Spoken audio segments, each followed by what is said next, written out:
आज आप सुनेंगे रामा एकादशी व्रत कथा। युधिष्ठिर कहने लगे कि हे भगवान, कार्तिक कृष्णा एकादशी का क्या नाम है और इसकी क्या विधि है, इसके करने से क्या फल प्राप्त होता है, सो आप कृपा करके विस्तार पूर्वक मुझसे कहिए। श्री कृष्णा बोले, कृष्णा पक्ष की एकादशी का नाम रामा एकादशी है। यह बड़े बड़े पापों का नाश करने वाली है। इसका महात्म्य मैं तुमसे कहता हूँ, ध्यान पूर्वक सुनो। हे राजन, प्राचीन काल में मुचुकुंद नाम का एक राजा था। उसकी इंद्र के साथ मित्रता थी और साथ ही यम, कुबेर, वरुण और विभीषण के साथ भी मित्रता थी। वो राजा बड़ा धर्मात्मा था, विष्णु भक्त और अन्याय के साथ राज करता था। उस राजा के एक कन्या थी जिसका नाम चंद्रभागा था। उस कन्या का विवाह चंद्रसेन के पुत्र शोभन के साथ हुआ था। एक समय वो शोभन सवासुर के घर आया। उन्हीं दोनों जल्दी ही पुण्यदायिनी रामा एकादशी भी आने ही वाली थी। जब व्रत का दिन समीप आ गया तो चंद्रभागा को अत्यंत सोच उत्पन्न हुआ कि मेरे पति बहुत दुबला है और मेरे पिता की आज्ञा अति कठोर है। दशमी को राजा ने ढोल बजवा कर सारे राज्य में यह घोषणा करवा दी कि एकादशी को भोजन नहीं करना चाहिए। ढोल की घोषणा सुनते ही शोभन को अत्यंत चिंता हुई और अपनी पत्नी से कहा, हे प्रिय, अब क्या करना चाहिए? मैं तो किसी प्रकार भी भूख सहन नहीं कर सकूँगा। ऐसा उपाय बतलाओ कि जिससे मेरा प्राण बच सके, अनाथ मेरा प्राण अवश्य चले जाएंगे।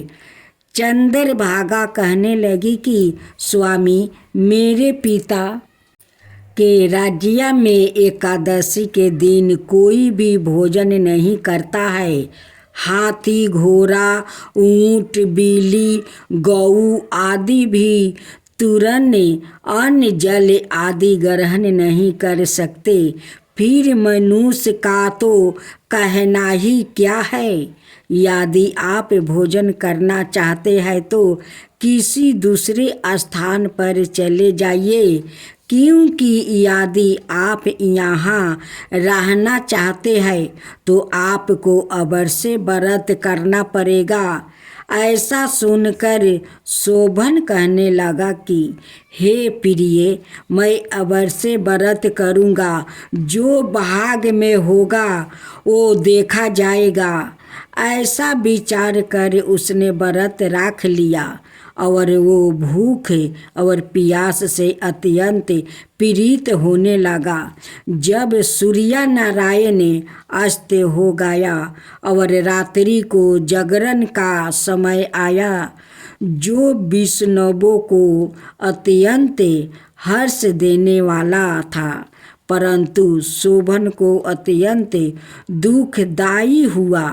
प्रात काल होते शोभन के प्राण निकल गया।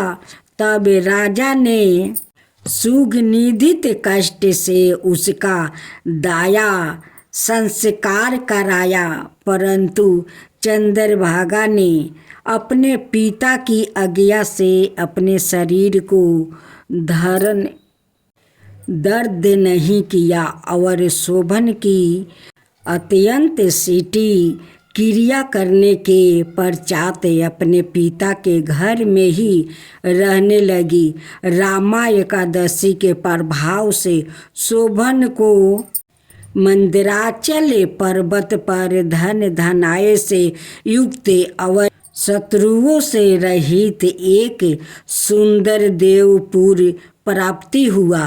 वो अत्यंत सुंदर रतन और वैदुर्य मणि जड़ित सौरन के खंभों पर निमिरित अनेक प्रकार की स्फटिक मणि से सुशोभित भवन में बहुमूल्य वस्तुओं, भूषणों और छत्रा और चावर से विभूषित गंधर्व और अप्सराओं से सुशोभित सिंहासन पर आरूढ़ ऐसा लगता था मानो दूसरा इंद्र विराजमान हो।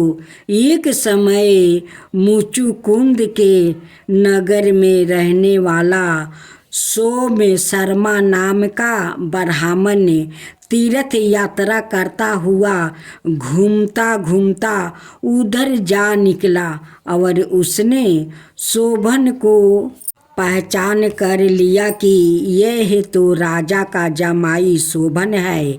उसके निकट गया। शोभन भी उसको पहचान कर अपने आसन से उठकर उसके पास आया और परिणाम करके कुशल प्रश्न किया। ब्राह्मण ने कहा कि राजा मुचकुंद और आपकी पत्नी चंद्रभागा कुशल से है।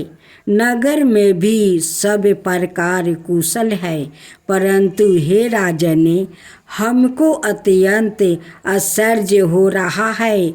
आप अपना पीरतंत कहिए कि ऐसा सुंदर नगर जो ना कभी देखा ना सुना, आपको किस प्रकार प्राप्ति हुआ। तब शोभन बोला कि कार्तिक कृष्णा रामा एकादशी का व्रत करने से मुझे यह नगर प्राप्ति हुआ है, परंतु यह अस्थिर है या सीधर हो जाए, ऐसा उपाय कीजिए। ब्राह्मण कहने लगा, हे राजन, यह सीधर क्यों नहीं है और कैसे सीधर हो सकता है, यह आप बताइए, फिर मैं अवश्य में वो उपाय करूँगा। मेरी इस बात को आप मिथ्या ना समझिए। शोभन कहने लगा कि मैंने इस व्रत को श्रद्धा रहित होकर किया है, अतः यह सब कुछ अस्थिर है। यदि आप मुचकुंद की कन्या चंद्रभागा को यह सब पीरतंत कहे तो यह सीधर हो सकता है। ऐसा सुनकर उस श्रेष्ठ ब्राह्मण ने अपने नगर में लौट कर चंद्रभागा से सब पीरतंत कहा। ब्राह्मण के वचन सुनकर चंद्रभागा बड़ी प्रसन्नता के साथ ब्राह्मण से कहने लगी कि हे ब्राह्मण, यह सब बातें अपने प्रत्यक्ष में देखी है या सपने की बात कर रहे हैं। ब्राह्मण कहने लगा कि हे पुत्री, मैंने ब्राह्मण में तुम्हारे पति को प्रत्यक्ष देखा है, साथ ही किसी से विजय ना हो ऐसा देवताओं के नगर के समान उनका नगर भी देखा है। उन्होंने यह भी कहा है कि यह सीधर नहीं है। जिस प्रकार वो सीधर रह सके सो उपाय करना चाहिए। चंद्रभागा कहने लगी, हे प्रिय, तुम मुझको वहाँ पर ले चलो। मुझे पति देव के दर्शन की तीव्र लालसा है। मैं अपने किए हुए पुण्य से उस नगर को सीधर बना दूंगी।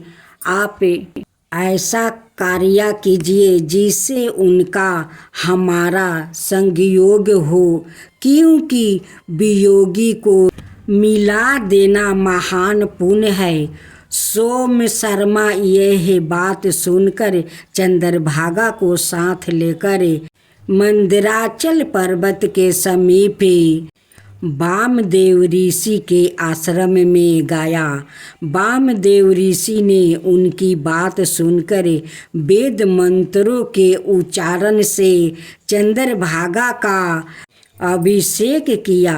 तब ऋषि के मंत्र के प्रभाव और एकादशी का व्रत से चंद्रभागा का शरीर दिव्या हो गया और वो दिव्या गति को प्राप्ति हुई। इसके बाद वो बड़ी प्रसन्नता के साथ अपने पति के समीप गई।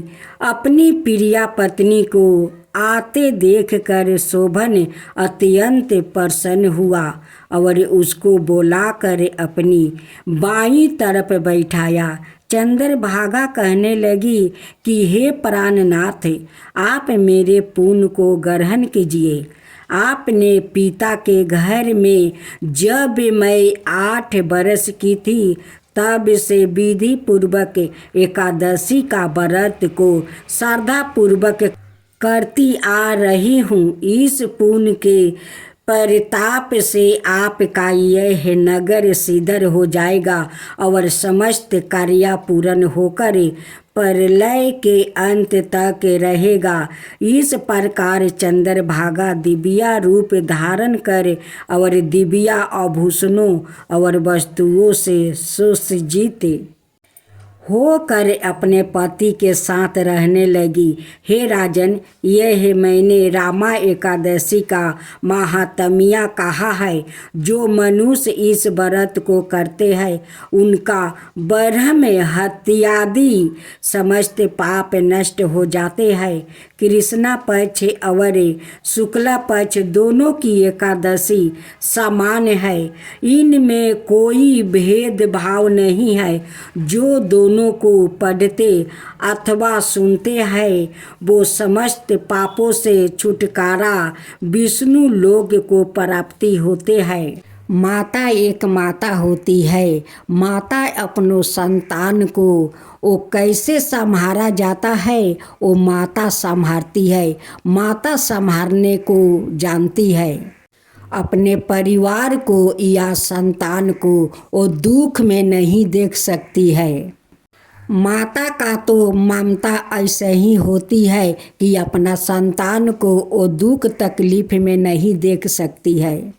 तो भक्तजनों, आज मैं कथा सुनाने जा रही हूँ 11 माता और उनकी भक्ति की। 11 माता की जय हो, 11 माता की जय हो, विष्णु भगवान की जय हो, विष्णु भगवान की जय हो। एक बुढ़िया माई थी जो अपना टूटे हुए झोपड़ी में रहा करती थी। बुढ़िया माई 11 माता का भक्त थी। 11 माता का एक फोटो लेकर उन्हें श्रृंगार करती थी, उन्हें पूजा पाठ करती थी। बुढ़िया माई सुबह सुबह उठ जाती है, अपना घर का सारा काम कर लेती है। करके वो गंगा या स्नान करने चली जाती है। उनके घर से थोड़ी दूरी पर गंगा थी, उसी गंगा में स्नान करने चली जाती है। जब बुढ़िया माई गंगा या स्नान करके आती है तो एक टूल पर खूब सुंदर आसन बिछा देती है और उसी आसन पर 11 माता का फोटो रख देती है। उन्हें श्रृंगार करती है, उन्हें भोग लगाती है और श्रद्धा भक्ति से उन्हें आरती करती है। आरती करने के बाद वो जाकर भोजन करती है। एक दिन की बात है, एक दिन बुढ़िया माई का थोड़ा तबीयत खराब था। फिर भी बुढ़िया माई सुबह उठ कर आंगन घर के काम खत्म कर लेती है। करके वो गंगा या स्नान करने चली जाती है। जब गंगा या स्नान करके आती है, 11 माता का श्रद्धा पूर्वक पूजा पाठ करती है। करने के बाद वो जाकर सो जाती है, क्योंकि बुढ़िया माई का तबीयत बहुत खराब हो चुका था। अब तो 11 माता का बहुत चिंता होने लगी कि अब मेरा कौन श्रृंगार करेगा, कौन भोग लगाएगा, कौन आरती करेगा। मेरी बूढ़ी माई तो बीमार पड़ गई है। बुढ़िया माई को तो कोई सेवा करने वाला भी घर में नहीं था। 11 माता एक लड़की का रूप धारण करती है, आकर बुढ़िया माई को सेवा करती है। 11 माता अपना भक्त को इतना सेवा की कि बुढ़िया माई ठीक हो गई और वो जुआन लगने लगी। बुढ़िया माई कहती है कि बेटी, अपना घर द्वार छोड़कर आकर तुम मुझे इतना सेवा कि मैं तो ठीक हो गई। और देखो मेरा शास्त्री कितना अच्छा लग रहे है। बुढ़िया माई कहती है कि बेटी, अब तुम अपना घर जाओ, नहीं तो तुम्हारा माता पिता बहुत चिंता कर रहे होंगे कि मेरी बेटी कहाँ चली गई। भेष रूपी 11 माता कहती है कि तू हमारा माँ नहीं है, तू भी तो मेरा माँ है। बुढ़िया माई कहती है कि बेटी, अब तुम अपना घर जाओ, मुझे अपना 11 माता का श्रृंगार करना है, उन्हें भोग लगाना है, तुम अपना घर चली जाओ। अब मैं ठीक हो गई हूँ, तुम इतना सेवा की कि मुझे तो देखो जुआन बना दिया है। 11 माता कहती है कि तुम जो 11 माता का इतना सेवा करती हो तो तुम्हें तो जुआन होना ज़रूरी है, क्योंकि 11 माता का पूजा तो करना होगा, श्रृंगार तो करना पड़ेगा। अगर तुम ठीक नहीं रहोगी तो 11 माता के कौन श्रृंगार करेगा, कौन उन्हें भोग लगाएगा, कौन उन्हें आरती करेगा। तो देखा भक्तों, माँ को ममता ऐसा ही होता है। अपना भक्त को वो कैसे ख्याल रखती है, उनके लिए कितना चिंता करती है, इसीलिए तो 11 माता कहलाती है। तब से 11 माता अपना भक्त को ख्याल रखने लगी। एक दिन 11 माता कहती है कि तुम मुझे कहती हो माँ कि तुम अपना घर चली जाओ, क्या तुम मेरी माँ नहीं हो? ये मेरा घर नहीं है। बूढ़ी माई कहती है कि नहीं बेटी नहीं, ये तेरा ही तो घर है, मैं तेरी माँ हूँ। मेरा मतलब तो बेटी ये नहीं था, मैं यही सोच रही थी कि तुम्हारा माता पिता तुम्हारा बहुत चिंता कर रहे होंगे, उसलिए मैं बोल दिया कि बेटी अपना घर जाओ। 11 माता कहती है कि मेरा तो कोई नहीं है, तुम सब कुछ मेरे लिए हो। जैसे जैसे दिन बीत रहा था वैसे वैसे उनकी वयस होते जा रहे थे।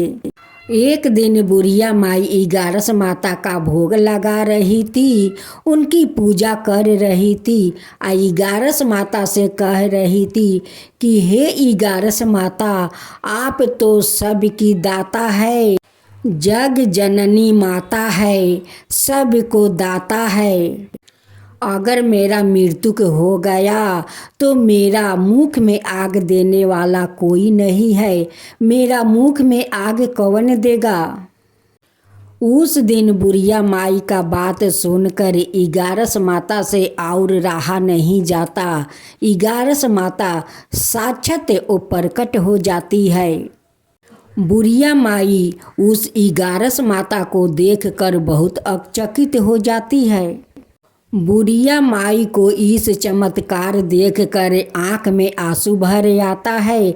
11 माता अपनी हाथ से उनकी आंसू पोंछती है, कहती है कि माँ अपना आँख से आंसू मत बहाओ। बुढ़िया माई कहती है कि नहीं बेटी, ये तो खुशी का आंसू है, खुशी का। आज जो आप मुझे चमत्कार दिखाया है, अपना दर्शन दी है, ये तो मैं कभी अपना मन में सोच नहीं रहा था। आपका दर्शन होगा। आप तो साक्षात एक लड़की का रूप में आकर मेरा इतना सेवा की माता, इतना सेवा की। मैं कभी सोचा नहीं था माता, सोचा नहीं था। 11 माता कहती है कि माँ, तू जो मेरा इतना सेवा करती हो, इतना मुझे श्रद्धा भक्ति से श्रृंगार करती हो, तो मेरा तो कर्तव्य बनता है मैं भी तुम्हारा ख्याल रखूं। बूढ़ी माई कहती है कि इसलिए लोग कहते हैं कि माता अपना भक्तों को ख्याल रखते हैं, अपना संतान को ख्याल रखती है। 11 माता कहती है कि माँ, तुम चिंता मत करो, तुम्हारा जब मृत्यु होगा तो तुम विष्णु धाम जाओगी और विष्णु भगवान तुम्हें सिंहासन पर बैठा कर रखेंगे। तथास्तु कहकर 11 माता अंतर्ध्यान हो जाती है। इधर बुढ़िया माई का मृत्यु होकर वो वैकुंठ धाम चली जाती है। वहाँ पर विष्णु भगवान उन्हें सिंहासन पर बैठाते हैं। हे 11 माता, जैसे आप उस बुढ़िया माई पर आप कृपा किया, वैसे ही सबका ऊपर कृपा कीजिए, सबका ऊपर ध्यान रखिए। जो आपका कथा कहे उन पर ख्याल रखिए, जो आपका श्रद्धा भक्ति से कथा सुनते हैं उनको भी ख्याल रखिए। हे 11 माता, उनको भी ख्याल रखिए। 11 माता की जय हो, 11 माता की जय हो।